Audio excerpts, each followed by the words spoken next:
ये जो अभी गवर्नमेंट चल रही है पीएम नरेंद्र मोदी की, इन 12 सालों में क्या कुछ बदला आपके नज़रिए से?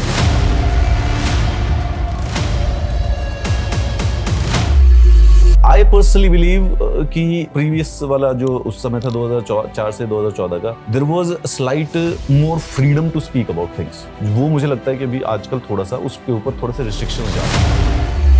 इंडिया अगेंस्ट करप्शन स्टार्ट हुई थी 2011 में, करप्शन अभी भी है बड़ी सारी सी, पुल गिरे जा रहे हैं। यूपीए गवर्नमेंट थी, वो मान जाते थे अपनी गलती को। वो होम मिनिस्टर था 2008 के क्या नाम है 26/11 के बाद, वो कपड़े बदल के घूम रहा था वो 2-3 बार, उसको करवाए हटवाए निकलो वही सकते। तो it is not a minor case of कि पेपर लीक हो गया, ओहो कुछ बच्चों का नुकसान हो गया, 4 बच्चों ने सुसाइड कर लिया। कंचों को ऐसे स्टैटिस्टिकली फेंक दोगे ना तो हर एक सेंटर से 2-3 बच्चों के 600 से ऊपर ज्यादा नंबर आने चाहिए। सीकर के एक ही सेंटर से 128 बच्चों के 600 से ऊपर नंबर आ रहे हैं। The governments and the bureaucrats have been primarily functioning in. अच्छा, ये जो अभी गवर्नमेंट चल रही है पीएम नरेंद्र मोदी की, वो करीब अब 12 साल की हो गई। इन 12 सालों में क्या कुछ बदला आपके नज़रिए से? क्योंकि आप शायद 2011 से यूपीएससी एस्पिरेंट हो गए थे, तो आपके सामने वो इंडिया अगेंस्ट करप्शन का मूवमेंट, आम आदमी पार्टी का उदय, फिर अचानक से बीजेपी का उदय, और फिर लगातार बनते हुए इस पूरे प्रोसेस को एक टीचर के नज़रिए से, एक एस्पिरेंट के नज़रिए से अगर आप देखते हैं तो क्या कुछ बदलाव आपको नज़र आता है? क्या गलतियाँ, क्या चीज़ें आपको समझ में आ रही हैं? देखो तो एक तो नॉर्मल ट्रांजिशन है, मतलब कॉन्स्टिट्यूशन डेमोक्रेसी का मतलब होता है कि पावर ट्रांसफर होनी चाहिए, पीसफुल ट्रांसफर ऑफ पावर होना चाहिए था। ठीक है, वो हो रहा है, उसमें कोई शक की बात नहीं है। पहले 2011 में कोई और सरकार थी, 2014 में इलेक्शंस हुए, लेजिटिमेटली वो दूसरी सरकार आ गई। I think this is the process which we have designed. यही पर्पस था कि वायलेंस ना हो पावर ट्रांसफर करते हुए, वही हुआ है। चेंजेस में there have been some stunningly good changes, like, and it's so cliched, sound cliche करेगा, बट लाइक एवरी गवर्नमेंट, मतलब भाई 2004 से 2014 तक कुछ गवर्नमेंट बहुत सारा अच्छा काम कर रही थी बड़ी सारे से, और कुछ बड़े सारे से उन्होंने गलतियां कर दी, मिसस्टेप्स कर दिए, एंड उसी मिसस्टेप्स की फ्रस्ट्रेशन थी तो we change the government. And 2014 से लेकर 2026 तक भी, as far as my analysis goes, I believe there are so many good things which has happened, and then similarly there have been certain missteps also. वो जो मिसस्टेप्स हैं वो बच्चे को, वो जैसे जेन जी वाले जो बच्चे उनको फ्रस्ट्रेट करते हैं, फिर वो सवाल करते हैं। ब्रीफ करिए इन सारी कुछ मिसस्टेप्स। आई पर्सनली बिलीव कि जो प्रीवियस वाला जो उस समय था 2004 से 2014 का, there was slight more freedom to speak about things. वो मुझे लगता है कि अभी आजकल थोड़ा सा उसके ऊपर थोड़े से रिस्ट्रिक्शंस ज़्यादा है। That is one of the major changes which I have seen. The governments and the bureaucrats have been primarily functioning in a similar manner. ठीक है,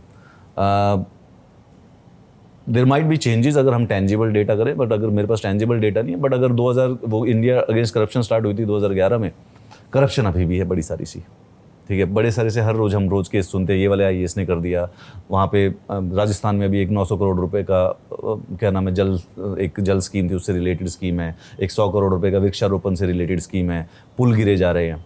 सो वो दोनों, उसके अंदर परसेप्टिवली चेंज हो सकता है किसी के लिए जो अलग पार्टी के सपोर्टर होते हैं, बट हाँ किसी न्यूट्रल आदमी के लिए देखे तो यार पहले भी यही हो रहा था, अभी भी यही हो रहा है, तो मेरे ख्याल से तो कोई खास चेंज नहीं हुआ। When you go on internet, I believe, मुझे जहाँ तक लगता है गवर्नमेंट में एक फ़र्क जो है वो ये है कि जो पहले जैसे जो यूपीए गवर्नमेंट थी, दे वर विलिंग इनफ टू, वो मान जाते थे अपनी गलती को, मतलब कि वो करप्शन कर रहे हैं, ठीक है, पर अगर किसी ने आइडेंटिफाई कर ली और सुबह न्यूज़पेपर में छाप दी, so they will go on back foot. UPA they had this thing कि मतलब वो करप्शन कर रहे हैं, गलती पकड़ी गई तो वो बैकफुट पे चले जाएंगे, then they would be ready to apologise, और फिर आप उससे अकाउंटेबिलिटी एक्सट्रैक्ट कर सकते हो अगर किसी ने उसके ऊपर मेहनत कर ली। वो भी कर देंगे, वो भी आपके ऊपर केस डलवाएंगे, वो भी आपके ऊपर एफआईआर करवाएंगे। ठीक है, तो इट्स अ गवर्नमेंट थिंग, वो ब्यूरोक्रेट हैं, वो जब जिसके पास शक्ति हो, डंडा जिसके पास होता है वो मारता जरूर है, तो वो करेंगे। पर अगर पकड़ ली गलती तो आप एक्सट्रैक्ट करा सकते हो accountability, but I believe right now आप गलती पकड़ने के बाद अकाउंटेबिलिटी एक्सट्रैक्ट नहीं करा सकते इस गवर्नमेंट में नहीं करा सकते। I'll give you, मतलब just for because I am a teacher and I am really a student centric person. I was a student myself, so everybody was a student themselves. भाई नीट का exam leak हुआ है, ठीक है, ऐसा नहीं है कि किसी घर से लीक हो रहा है, ठीक है, द एजुकेशन मिनिस्टर की टेबल पे आके सब कुछ रुक जाना चाहिए। मुझे वो जवाब नहीं दिख रहा अभी तक। आई थिंक बच्चों का फ्रस्ट्रेशन, ये सीजेपी कांग्रेस जनता पार्टी उससे रिलेटेड तो नहीं है, इट्स चीफ जस्टिस के एक ऑफ द कफ कमेंट से स्टार्ट हुआ है, बट वो बच्चे हैं इस बार ये पूछ तो रहे हैं नीट का एग्जाम लीक कैसे हो रहा है। अच्छा, इस बार का तो इन्होंने री नीट कर दिया। अगर आप एनेक्डोटल और इंटरनेट पे जाओगे और बच्चों से बात करोगे और टीचर से बात करोगे, दिल भी लाइक कि 2024 का भी लीक हुआ था। अब किसी के पास एविडेंस नहीं है, बट स्टैटिस्टिक्स मतलब क्या कहते हैं, सर्कमस्टेंशियल चीजें हैं, वो ऐसी चीजें दिखा रही है कि एक ही घर के 5 बच्चे टॉप कर गए, सीकर के एक ही सेंटर से 128 बच्चों के 600 से ऊपर नंबर आ रहे। मतलब अगर आप कंचों को ऐसे स्टैटिस्टिकली फेंक दोगे ना, तो हर एक सेंटर से 2-3 बच्चों के 600 से ऊपर ज्यादा नंबर आने चाहिए लॉजिकली। जैसे किसी और एग्जाम है, यूपीएससी के एग्जाम में देख लो तो ऐसे होता है भाई, हर एक सेंटर से आप, अभी प्रीलिम्स है 24 तारीख को, संडे को प्रीलिम्स है, तो आप देख लेना कि सेंटर के हिसाब से उसी प्रोपोर्शन में, जिस सेंटर में 2000 बच्चे पेपर दे रहे हैं उससे 20 प्रीलिम्स करेंगे, जिसमें 1000 बच्चों ने पेपर दे रहे हैं उससे 10 निकले। सो वो स्टैटिस्टिकल डेटा एक फेयरनेस दिखाता है कि यार मतलब लॉजिक है। पर अगर नीट का 2024 का एग्जाम देख लो आप, तो मैं ये नहीं कह रहा कि वो लीक हुआ है, बट यार सीकर के कम से कम नहीं तो 12-22 टॉप 21 में से 19 सीकर के सेंटर थे जहां पे 100 बच्चों के 600 से ऊपर नंबर आ रखे हैं। तो अगर ऐसा कंटिन्यूअसली हो रहा है नीट में, तो उसके बाद भी अगर एजुकेशन मिनिस्टर, जो कि आपका सबसे बड़ा प्रेस्टिजियस, भाई ये मेरिट पे अटैक है ना, मतलब डिस्ट्रॉय हो गया ना पूरा का पूरा यूथ और मेरिट इससे डिस्ट्रॉय हो जाएगी ना। This is the straight away challenge to every child who is willing to work hard. Merit खत्म है इसके बाद, क्योंकि जब पता ही है कि बेसिकली पेपर कर लो तुम निकला ही नहीं है किसी का भी। और सब स्टैंडर्ड पर्सन जिसने कुछ करप्शन करी है या पैसे देकर पेपर खरीदा, वही बच्चा वो डॉक्टर बन रहा है। सो इनवेरिएबली आपने मेरिट को परमानेंटली सोसाइटी से डिग्रेड कर दिया। मतलब it is not a minor case of कि भाई पेपर लीक हो गया, ओहो कुछ लोगों का, कुछ बच्चों का नुकसान हो गया। This is gonna destroy the whole idea of the merit. Society will come to accept कि मीडियोक्रिटी या फिर corruption is the only answer of the life. जिसका तो बहुत लॉन्ग टर्म कल्चरल इंपैक्ट हो जाएंगे। अब अगर इतना बड़ा कुछ हुआ है, 4 बच्चों ने सुसाइड कर लिया, somebody according to me if the government is there, क्योंकि मैंने उनको वोट किया था, भाई मेरे को जवाब चाहिए इस बात का। As a student, as a teacher and as a parent, मेरे को इस बात का जवाब चाहिए। मैं आपको गारंटी देता हूँ, इफ दिस वुड हैव, अच्छा देखो पेपर लीक तो यूपीए में भी होते थे, ऐसा कोई शक की बात नहीं है, बट आप वहां पे गलती पकड़ लो, कलमाड़ी की गलती पकड़ लो, ए राजा की गलती पकड़ लो, भाई उनको रिजाइन करवा देंगे। वो होम मिनिस्टर था 2008 के क्या नाम है 26/11 के बाद, वो कपड़े बदल के घूम रहा था 2-3 बार, उसको करवाए, हटवाए, निकलो भाई। फिर तुम गलती पकड़ लोगे तो वो बैकफुट ले लेते थे। जैसे अच्छा, India against corruption, why do you think that movement was possible? Because they were caught doing corruption. तो जब वो करप्शन करते हुए पकड़े गए तो दे गॉट बैक कि हाँ यार अब तो गड़बड़ हो गई है हमसे, तो वो बैकफुट पे चले जाते हैं इंडिया अगेंस्ट करप्शन में। तो इसीलिए वो मूवमेंट को अलाउ कर दिया गया फ्रीली फ्लो होने में।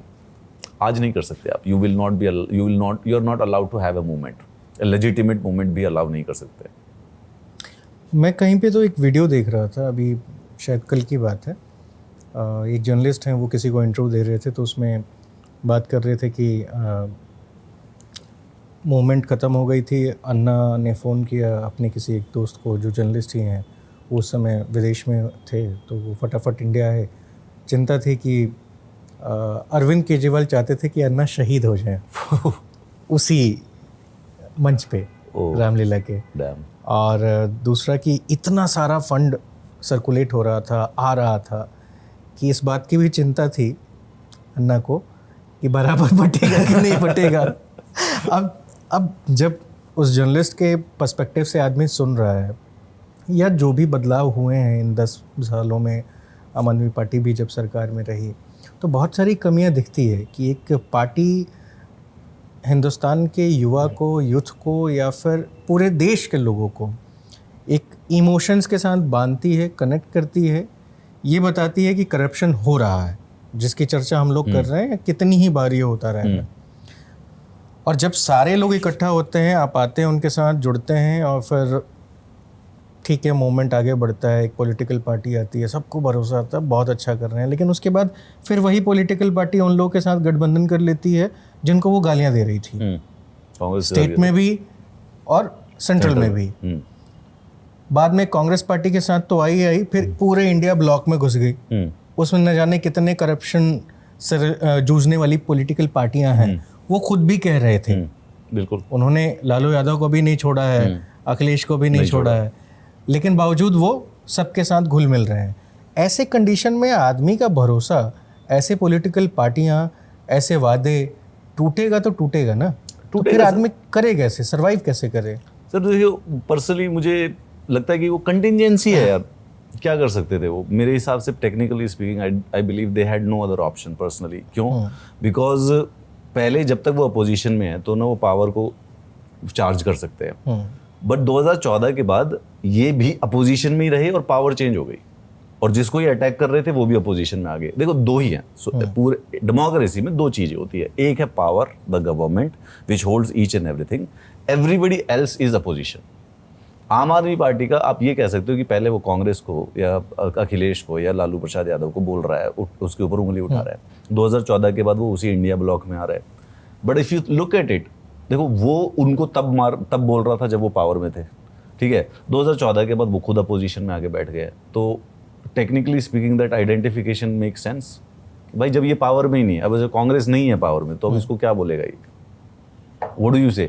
जो आदमी 12 साल से पावर में नहीं है, okay, they have zero thing in their hand, वो कुछ नहीं कर सकते, वो एक एसएचओ की फाइल नहीं हिला सकते क्योंकि पावर में नहीं है ना। सही बात। तो उसको क्या बोलेंगे, उसको क्या क्रिटिसाइज करेंगे? The only people who can be held accountable और who can be questioned are the people who have the power.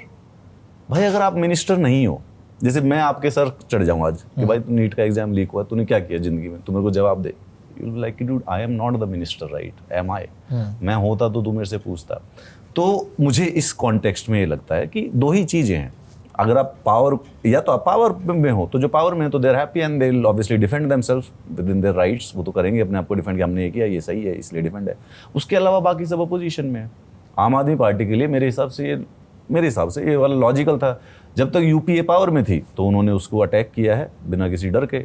अब यूपीए ही अपोजिशन में है तो यूपीए से तो क्या ही कर लेंगे ये लोग, ठीक है। वो कांग्रेस को अटैक करके, वैसे अभी भी करते ही रहते हैं, बनती इनकी किसी की भी नहीं, क्योंकि इन सबका एग्जिस्टेंस एक दूसरे के अपोजिशन पे टिका हुआ है। हाँ। जो आपने मुझे बताया ना कि आम आदमी पार्टी अगर कांग्रेस के साथ है तो द पीपल, द ऑडियंस और the supporter, they will like कि भाई तू इसी को तो मना कर रहा था। And there is a mismatch between the opposition ideology for the same reason. क्यों? क्योंकि कांग्रेस पावर में हुआ करती थी और उस समय इन सब ने मिलके उसको अपोज किया था। अब वो अपोजिशन में आगे बैठ गई तो ये सब के सब भी कंफ्यूज है कि अब इससे कैसे इसके साथ कैसे चले, इसको आगे क्यों रखे अब हम। और इनका एग्जिस्टेंस एक दूसरे के साथ प्रॉब्लम है। इनको ये भी लगने लग गया ना कि जो कांग्रेस को सपोर्ट करता है तो उससे आम आदमी पार्टी का स्पेस कम खत्म हो जाएगा, इनको अपनी इंडिविजुअलिटी बचा के रखनी है। So they are together in the bed but they are obviously not to be there.